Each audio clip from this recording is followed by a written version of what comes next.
বাংলা একটা প্রবাদ আছে, দোষে মিলি করে কাজ হারে জিতি না ইলাজ।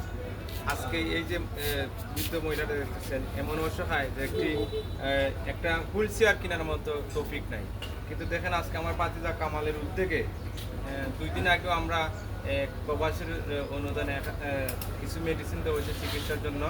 আর কালকে হঠাৎ করে আমরা চিন্তা করলাম যে উনি টাকা পাইব বই। আমরা আমরা শান্তিবাজারে বিভিন্ন ব্যবসায়ী এবং বিভিন্ন মানুষের মাধ্যমে আমরা কিছু সাহায্য সহযোগিতা হাত পাতাই, আমরা সাহায্য করছি। বিশেষ করে আমার কামালের উদ্যোগে কালকে আমরা এই মানুষের বিভিন্ন অনুদানের কারণে আজকে আমরা ওনারা একটা হুইলচেয়ার দিতে পারছি। আমার কথা একটুই, এভাবে যদি আমরা অসহায় মানুষগুলোর পাশে দাঁড়াইতে পারি, ইনশাল্লাহ কোনো মানুষের আর অসহায় থাকতো না, সবাই একটা সুচিকিৎসা এবং সুব্যবস্থা পাবে ইনশাল্লাহ। আপনারা যাতে এভাবে অসহায় মানুষের পাশে দাঁড়ান, এই প্রত্যাশা করে আমার বক্তব্য শেষ করলাম। আসসালামু আলাইকুম।